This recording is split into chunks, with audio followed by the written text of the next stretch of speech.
Sir, आज मैं एक ऐसा मुद्दा उठाना चाहता हूं जो लोगों की सेहत से जुड़ा हुआ है। खाने में खतरनाक मिलावट का मुद्दा, फूड अडल्ट्रेशन का। सर, बाजार में प्योरिटी का लेबल लगाकर, फर्जी लेबल लगाकर खुलेआम जहर बेचा जा रहा है। दूध, मसाले, edible oils, package food, beverages, सब में unsafe additives, harmful chemical, high saturated fat, sugar और सॉल्ट डालकर मिसलीडिंग न्यूट्रिशनल क्लेम्स के साथ कि ये सेहत के लिए अच्छे हैं, एनर्जी बूस्टिंग है, बेचा जा रहा है। सर, हालात ये हैं कि आप दूध खरीदिए तो उसमें यूरिया मिलता है, सब्जियां खरीदें उसमें ऑक्सीटोसिन है, पनीर के अंदर स्टार्च और कॉस्टिक सोडा है, आइसक्रीम में डिटर्जेंट पाउडर मिलता है, फ्रूट जूस में सिंथेटिक फ्लेवर और आर्टिफिशियल कलर, एडिबल ऑयल में मशीन ऑयल, गरम मसालों में ईंट का पाउडर और लकड़ी का चूरा, चाय में सिंथेटिक कलर, चिकन और पोल्ट्री आइटम में एनाबॉलिक स्टेरॉइड्स, शहद में शुगर सिरप और येलो डाई, यहां तक कि देसी घी में जो मिठाई बननी चाहिए वो भी वेजिटेबल ऑयल और वनस्पति से बनती है। सर, आप सोचिए कि जब एक माँ अपने बच्चे को दूध का ग्लास देती है सोचकर कि इसमें कैल्शियम है, प्रोटीन है, मेरा बच्चा तंदुरुस्त बनेगा, उसे इस बात का अंदाजा भी नहीं है कि वे एक यूरिया और डिटर्जेंट का डेंजरस मिक्स अपने बच्चे को पिला रही है। सर, एक रिसर्च बताती है कि मिल्क के सैंपल्स में 71% सैंपल्स में यूरिया और 64% सैंपल्स में न्यूट्रलाइजर जैसे सोडियम बायोकार्बोनेट पाए गए। सर, इतना तो देश में मिल्क का प्रोडक्शन नहीं है जितना इस देश में दूध बेचा जा रहा है। सर, दवाइयों पे आ जाए, वेजिटेबल्स पे आइए सर। सब्जियों जिनको हम सेहत का भंडार समझकर खरीदते हैं, उसे ऑक्सीटोसिन का इंजेक्शन लगाकर फ्रेश, हरा भरा और उसकी ग्रोथ को एक्सेलरेट कर बेचा जाता है।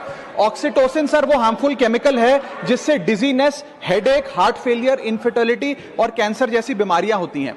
सर, वर्ष 2014-15 से लेकर 25-26 के बीच में जितने भी सैंपल्स की जांच हुई उसमें 25% सैंपल्स में मिलावट पाई गई, यानी कि हर 4 सैंपल्स में 1 में मिलावट पाई गई। न जाने कितने बीमार हुए, कितने अस्पताल में गए और कितनों की जानें चली गई। Sir, food adulteration is a raising health crisis और खास तौर पे ये बच्चे, बुजुर्ग और महिलाओं, प्रेग्नेंट महिलाओं के लिए खास तौर पे एक खतरे की घंटी है।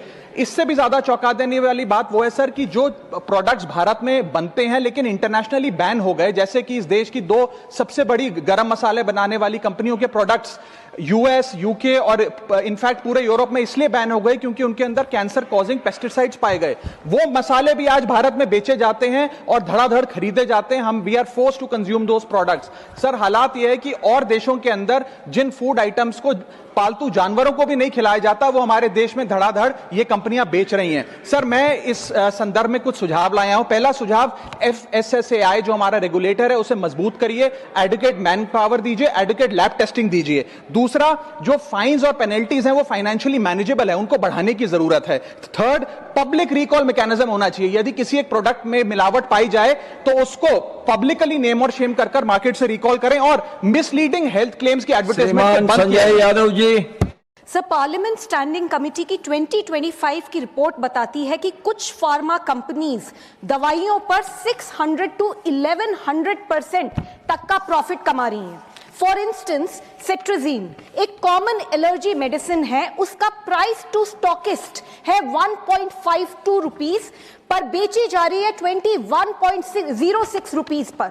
सर, इसी तरीके से पेन किलर आइबुप्रोफेन का प्राइस टू स्टॉकिस्ट है 831 रुपीज एंड MRP है 4560 रुपीज। इंसुलिन इंजेक्शन के ब्रांड्स में 109% तक का प्राइस वेरिएशन है। कुछ जरूरी antibiotics and life saving cancer drugs की कॉस्ट तो लाखों में है।